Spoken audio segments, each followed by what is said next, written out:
नमस्कार भैया, आप सभी को आपके अपने अध्ययन केंद्र समर्पण विद्यापीठ में पुनः आपको स्वागत है। पिछले कक्षा में मैंने आपको बताया था कि मिलता हूँ अगले क्लास में और इसका भाग 2 रहेगा।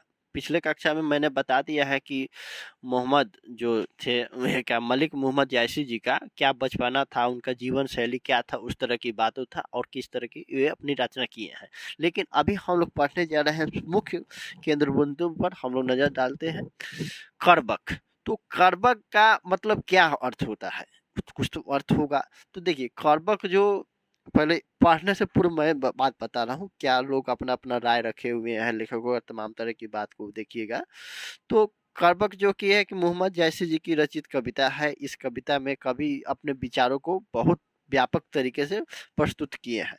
और कर्बक में कलंक, कांच, समझ ना, कांच शीशा, कंचन से जुड़े कुछ तात्पर्य भी रहे हैं। कलंक का तात्पर्य है चंद्रमा से है, कांच की तुलना कोयले से की गई है, सोना और कंचन से तात्पर्य सुमेरी पर्वत, सुमेरु पर्वत, समझ ना। तो यही है। तो तरह तरह तरह की बात है और इसमें आम का भी जिक्र किए हैं कि कर्बक में जो है ना कि आम में सुगंध आने के लिए डाभ युक्त मंजरिया को निकलना जरूरी है। तो अच्छाई हो तो वहां पर बुराई भी होता है, समझना। जहाँ यश है वहां पर आपका अपयश भी होगा। दोस्ती है तो दुश्मनी है, प्यार है तो नफरत है, स्नेह है, तमाम तरह की बात है ना। तो एक दूसरे के अमीरी है तो गरीबी है, समझ ना। व्यक्ति जिंदा है तो निंदा है, कुछ ना कुछ मतलब लोग करते ही रहते हैं। बदनामी हो, जहाँ पर आपका नाम हो रहा है वहां पर बदनाम भी एक तरफ हो रहे होंगे ना। तो आप ये समझते हैं कि क्या है नहीं है। तो एक दूसरे से समझ ना तालमेल बनाकर चलना पड़ता है। आपसे देखिए, कोई आपसे मतलब कि पूरा प्रेमे करे और कोई आपसे नफरतें करे, तो नफरत करता है तब ना हमको पता है कि हाँ वो हमसे प्रेम करता है। एक आपने और हमने समाज में इस तरह के बांट रखा है, एक कुछ उसका प्रोटोकॉल कि ये लोग हमारे मित्र है, ये हमारे ये शत्रु है। तो कुछ तो उसका रूप पैमाना होगा ना। हो किसी को आप तो नहीं ना कर सकते कि तुम मेरे दोस्त हो, तुम मेरे दिल की जिगर हो, समझ रहे? तुम मेरे दिल का टुकड़ा हो। तो क्या कहते हैं लोग, कुछ पैमाना रहा होगा, उस तरह के उनके विचारों पर खड़े उतरे होंगे लोग, तब ना कह देते हैं, समझ रहे ना। देखिए, तो अब हम लोग मुख्य केंद्र बिंदु पर चलते हैं। देखिए एक एक लाइन को पढ़ने का मैं प्रयत्न करूंगा और समझाने का मैं भरपूर प्रयत्न करूंगा। हो सकता है इसमें कुछ गलती हो जाए तो आप लोग थोड़ा सा माफ कीजिएगा, समझ रहे ना।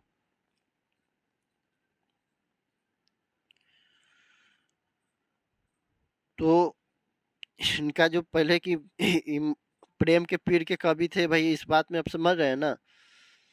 और दो भाग में इसको लिखा गया है। देखिए, एक तो इसको लाइन बाय लाइन भी पढ़ सकते हैं, एक लयबद्ध तरीके से भी पढ़ सकते। तो लयबद्ध तरीके से मुझको नहीं पढ़ने आता है, मैं स्पष्ट बात बता रहा हूँ, फिर भी मैं प्रयत्न कर रहा हूँ।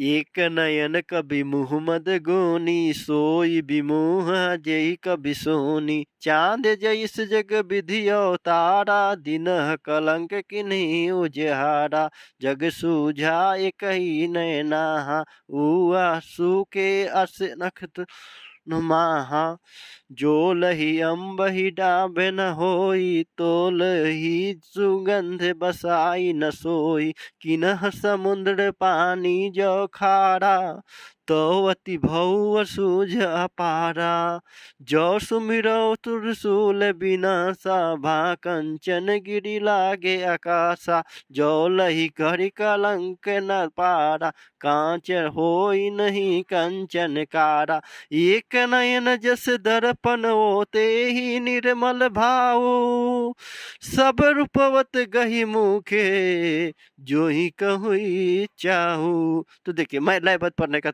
प्रयास किया हूँ, हो सकता है इसमें गलती हो गई हो मुझसे, तो मैं क्षमा प्रार्थी हूँ। आप लोग से करबद्ध मैं विनम्र आप लोग से मैं प्रार्थना करता हूँ कि आप लोग मुझे माफ कीजिएगा कहीं पर गलती हुई हो तो। अब देखिए एक नयन कवि मोहम्मद गुनी, सोई विमोह जग सोई विमोहा जैस कवि सुनी, समझ ना। तो क्या कह रहे हैं, एक नयन के साथ एक आंख के हैं। कौन है भाई? तो लेखक जी हैं, मोहम्मद जैसी जी हैं, समझ ना। तो ये कहते हैं कवि कि एक नयन के होते हुए भी लेखक जो कि गुणवान है, इतने गुणवान है, इतने विलक्षण प्रतिभा के हैं, जो भी उनकी काव्य को सुनता है तो उनका मन मोहित हो जाता है, वे प्रफुल्लित हो जाते हैं। कौन प्रफुल्लित हो जाते हैं भैया? वे पाठक, श्रोता। किनकी रचना को सुनकर? कभी इनके मोहम्मद मलिक जैसी का, समझ ना, मलिक मोहम्मद जैसी जी का, समझ ना। तो एक न इनके हैं, चांद जैस जग विधि अवतारा, दिनह कलंक किन्हे उजियारा, समझ ना। जग सुझ एकई नयनाहा, हुआ सु के अस नखतन माहा, समझ ना। तो इस पंक्ति के माध्यम से देख रहे हैं ना कि यहाँ पर देखिए किसका उपमा किया गया है। प्रस्तुत पंक्ति के माध्यम से जो लेखक बताना चाह रहे हैं कि ईश्वर ने उन्हें चंद्रमा की तरह धरती पर भेजा है, परंतु जैसे चंद्रमा में कमी है, चंद्रमा में जैसे कमी है, वैसे ही कवि में भी कमी है। फिर भी कमी है लेखक में, लेकिन चंद्रमा की तरह अपने काव्य की प्रकाश से पूरे संसार में अपना प्रकाश फैला रहे हैं, समझ ना। तो कहने का मतलब कि उनमें भी कमी है, लेकिन अपने जो काव्य शैली के माध्यम से अपना पहचान बना रहे, अपना अस्तित्व बना रहे, स्थापित कर रहे हैं, एक अपना कीर्तिमान स्थापित कर रहे हैं। जिस प्रकार अकेले शुक्र नक्षत्र जो है ना के बीच उदित है, उसी प्रकार कवि ने अपनी एक ही आंख से इस दुनिया को भली भांति समझ लिया है, समझ ना। तो एक ही आंख के हैं हमारे लेखक जी, फिर भी अपने आप एक ही आंख से पूरी दुनिया को, संपूर्ण दुनिया को अपने आप को समझ लिए हैं, और इस कदर समझे कि अपने कलम के माध्यम से अपनी भावनाओं को व्यक्त कर रहे हैं, समझ ना।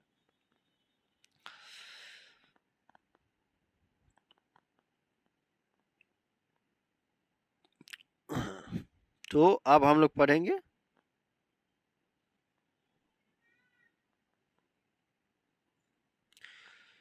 जो लही अम्बही डाभ न होई, तो लही सुगंध बसाई न सोई, समझ ना।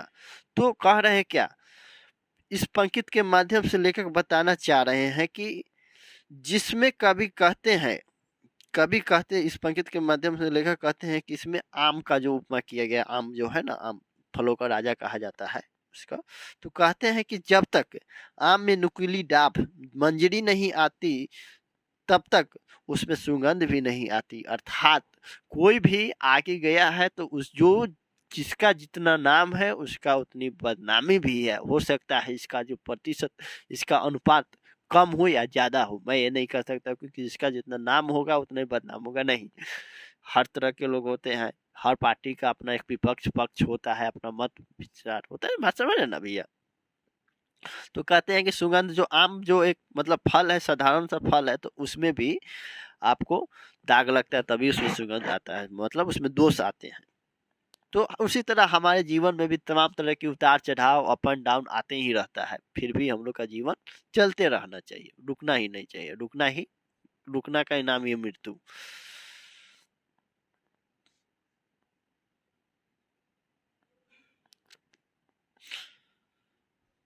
किना समुद्र पानी जो खारा, तो अति बहु असुझ अपारा, समझ ना। तो प्रस्तुत पंक्ति के माध्यम से आप लोग ऐसे लिखिएगा, प्रस्तुत पंक्ति के माध्यम से मलिक मोहम्मद जायसी द्वारा रचित महाकाव्य पद्मावत के जो कुछ अंश है, जिसमें कवि कहते हैं कि समुद्र का पानी खारा है, इसलिए वह अशुद्ध और अपार है, समझ ना। उसका पानी खारा है, समझ ना, पानी है पूरा, लेकिन उसके पानी हम लोग नहीं पी सकते हैं, उसका एक अपनी विशेषता है, समझ ना। तो हर थोड़ा सा अब इसको भी आप पढ़िएगा ना, इसको और गहन अध्ययन कीजिएगा, तो आपको लगेगा कि भैया मैं क्या पढ़ रहा हूँ, इसके तो इससे अच्छा और कोई पढ़ा रहा है, बात समझ ना। तो एक अपना एक तरीका होता है पढ़ने का और पढ़ाने का, बात समझ ना।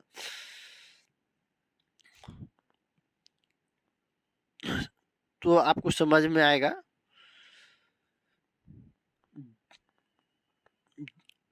जौ सुमिरौ, जौ सुमेरु, सुमिरौ नहीं जौ सुमेरु त्रिशूल विनाशा भा कंचन गिरी लाग आकाशा।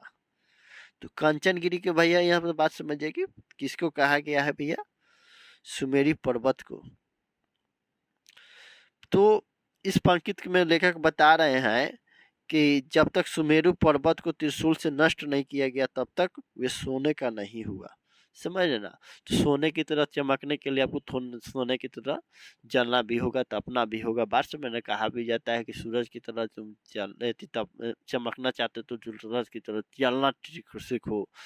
जलना इन द सेंस क्या मतलब, तप हो। बात समझ ना। जो लही घड़ी कलंक ना पारा, कांच होई नहीं कंचन कारा।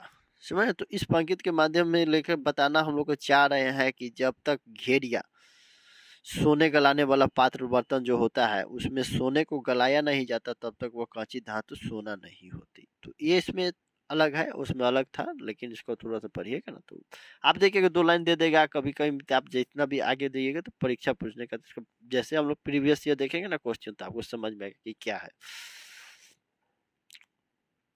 एक नयन जस दर्पण औते ही निर्मल भाव, सब रूपवत गही मुख्य जो ही कहूँ कही चाऊ। मतलब प्रस्तुत पंक्ति के माध्यम से लेखक बताना चाह रहे हैं कि वे एक नयन के होते हुए भी दर्पण की तरह निर्मल और स्वच्छ हृदय वाले हैं, भोले हैं, सुशील हैं, और उनकी इसी गुण की वजह से बड़े बड़े रूपवान लोग उनके चरण पकड़कर कुछ पाने की तमन्ना रखते हुए उनके मुख की तरफ इशारा करते हैं, ताकते हैं। मतलब क्या करते हैं कि देखिए, वो एक आंख के भी है लेकिन निर्मल है। जैसे कि आप आईना के सामने खड़ा होइएगा तो आपको 100% जो अपने आप को, अपने में जो आपको अहम होता है, अहंकार होता है कि मैं ये हूँ, मैं वो हूँ, मैं ये किया वो ये किया, मैं अपने बाहुबल पर, आप लोग को लगता है कि किसी को मार दिए, पीट दिए, तमाम तरह की बात कर दिए, किसी को प्रताड़ित कर दिए, किसी को नीचा दिखाने का भरपूर प्रयत्न किए, उसमें आप सफल हो गए तो लगता है कि मैंने क्या किया, बहुत कर दिया।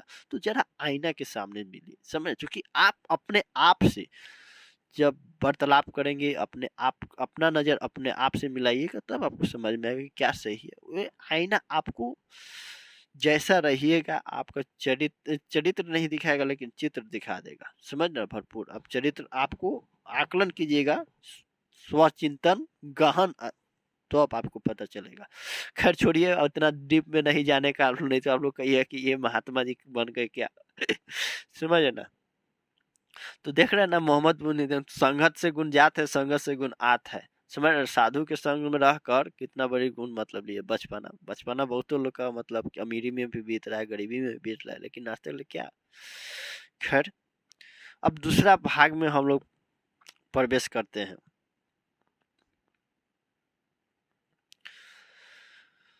चलिए, इसको लाइबाद भी इसको भी पढ़ने का प्रयत्न करता हूँ। मुहम्मद यही कभी जोड़ी सुनावा, सुना जो प्रेम पिरगा पावा, जोड़ी लाई रकत के ले गाढ़ी प्रीति नैन जल भेई। ओ मन जानी कभी ते असकिन, मकु यह रहे जगत मह चिन्ह। कहाँ जो रत्न सेनी अस राजा, कहाँ सुआ असी बुद्धि उपराजा, कहाँ अलाउद्दीन सुल्तानु, कहे राधा जेहि किन्ह बखानु। कह स्वरूप पद्मावती रानी, कोई न रहा जग रही कहानी। धनी सो पुरुष जस कीर्ति जासु, फूल मरय पर मरय न बासु। केई नहीं जगत जस बेचा, केई न लिन जस मोल।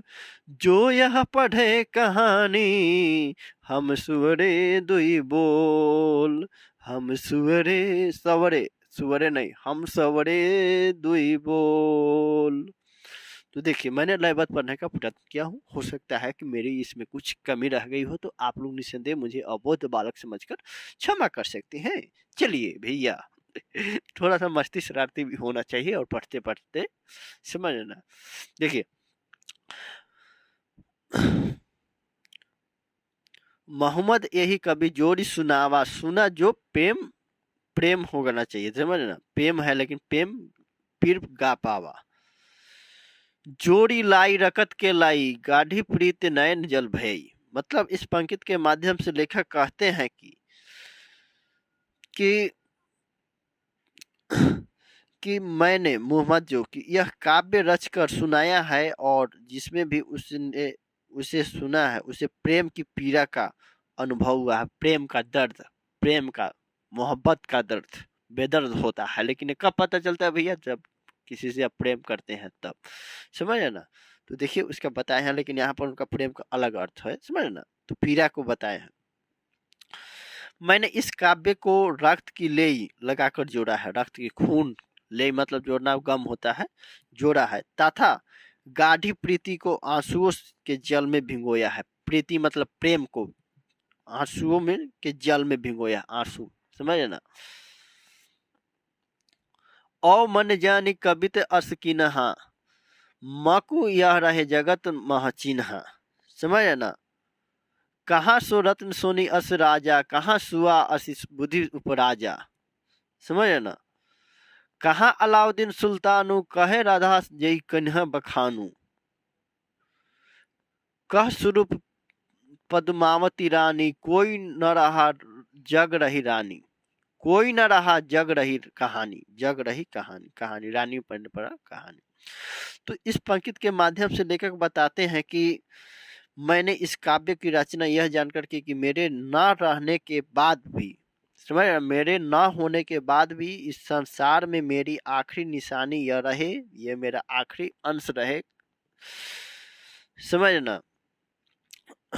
अब न वह रत्न सेन है और न वह रूपवती पद्मावती, वह रूपवती सुंदरवती, समझ, रूपवती गुणवती पद्मावती न रही, न वह बुद्धिमान सुआ है, और न राघव चेतन और या अलाउद्दीन है। मतलब कोई नहीं है, अमीर गरीब सबको एक दिन एक जिंदगी, कहते हैं ना कि जिंदगी किराए का घर है, सबको एक दिन ना एक दिन छोड़कर जाना होगा, बात समझना। तो समझना, आज इनमें से कोई भी नहीं है, मतलब इनमें से कोई अब तक धरती पर नहीं है, समझना। लेकिन यश के रूप में इनकी कहानी रह गई है, तभी तो आज करबक जो कि कवि जो है जायसी जी के द्वारा जो लिखा गया है करबक, उसको हम लोग पढ़ रहे हैं। तो यही बात है ना कि आपको जो कुछ ऐसा कर्म करके जाइएगा तो लोग आपको याद रखते हैं, समझ ना। नाम होता है कि या तो खूब अच्छा काम कीजिए या तो खूब खराब काम कीजिए, लेकिन उसका आप और यश आपको समझ में आता है, बात समझ ना। तो ये कहा गया है कि ये कहानी रह गई है, समझ ना। और धानिसु, धानिसु पुरुष, पुरुष मतलब पुरुष, जस कृति जासु, फूल मरे पै मरे न बासु। तो इसमें कहते हैं कवि कि वह पुरुष धन्य है, वह पुरुष धन्य है जिसकी कृति और पद प्रतिष्ठा इस संसार में बनी है उसी तरह रह जाती है जिस प्रकार पुष्प के, फूल के मुरझा जाने पर भी उसका सुगंध वातावरण को सुगंधित करता है। तो कहने का मतलब कि फूल मुरझा भी जाते हैं परंतु उसका जो खुशबू रह जाती है वो रह जाता है। गुलाब का देखिए बहुत सारे फूल होते हैं ना, कुछ अपवाद भी होते हैं, यही बात नहीं समझ आए। केई न जगत जस बेचा केई, न लिनह जस मोल। जो यह देखिए, केई केई न जगत जस बेचा, केई न लिनह जस मोल, जो यह पढ़े कहानी हम संवरे दुई बोल। मतलब क्या है देखिए, इस पंक्ति के माध्यम से, अब लिखने का तरीका भी अलग होगा भैया, बात समझ ना, एक बार आपको बता दिया जाएगा। इस पंक्ति के माध्यम से लेखक बताते हैं कि इस संसार में यश न तो किसी से बेचा गया है, किसी ने बेचा है, या समझ ना, बेचा उचा नहीं जाता है, समझ ना। लोग कहते हैं कि पद प्रतिष्ठा जो कि बाजार में नहीं बिकता है, जो या कोई खरीद के लेके बनानी पड़ती है अपने कर्मों के बल पर। तो देखिए, तो कहते हैं कि इस संसार में यश न तो किसी ने बेचा है और न ही किसी ने खरीदा है, और न कोई बेचा न कोई खरीदा। कवि कहते हैं कि मेरे कलेजे के दो खून कलेजे के खून से रचित कहानी को पढ़ेगा वह हमें 2 शब्दों में याद रखेगा। बात समझ रहे ना? तो कभी कह रहे हैं कि जो जब जब इस पाठ्य को, मेरी रचना को लोग पढ़ेंगे तब तक मुझे याद रखेंगे। बात समझ रहे ना? तो इस तरह से लेखक के अपने विचार होते थे, किस तरह से समझ ना, बचपना इनका कितनी मतलब करुणाजनक रही होगी, हृदय विदारक कहानी रही होगी। बात समझ ना, एक तो मतलब आंख भी नहीं, एक आंख भी नहीं था, एक कान भी नहीं था, फिर भी एक समझ ना बचपन का जो लाल प्यार होता है, तो समझ ना। तो मैं समझता हूँ भैया कि आपको ये समझ में आ गया होगा, और मिलते हैं अगले क्लास में। एक बार आप लोग इसका शब्द निधि देख ले, समझ ना एक बार। गुणी गुणशाली सोई वही, जय जिसने जैस जैसा जग संसार विधि ईश्वर विधाता अवतार अवतरण दिया, जन्म दिया, दिनह दिया सुझा, देखा हुआ उदित सुख सुख सुख नामक तारा, नख्तनह माया नक्षत्रों के मध्य, जौलही जब तक, अम्बही आम में डाभ आम का नुकीलापन, फूटती हुई मंजरी, त्रिशूल त्रिशूल, घड़ी घड़िया घड़िया जिसमें स्वर्णकार कोयले की आग सुलगाकर सोने को तपाकर खड़ा बनाते हैं, अच्छा चमकार, कलंक कोयला, कांच कच्ची धातु कच्चा बिना तपाया हुआ सोना, समझ ना, कड़ा खारा कारा कठोर, निर्मल निर्मल मैल से मुक्त साफ, समझ ना, प्रेम प्रेम, पीर पीरा, रक्त रक्त, लेई गोंद, मक्कू मुझे, कृति कृति, कई किसने, बेचा बेचना। बात समझ ना। तो आज के लिए इतना ही, मिलते हैं अगले क्लास में। जय हिंद, जय भारत।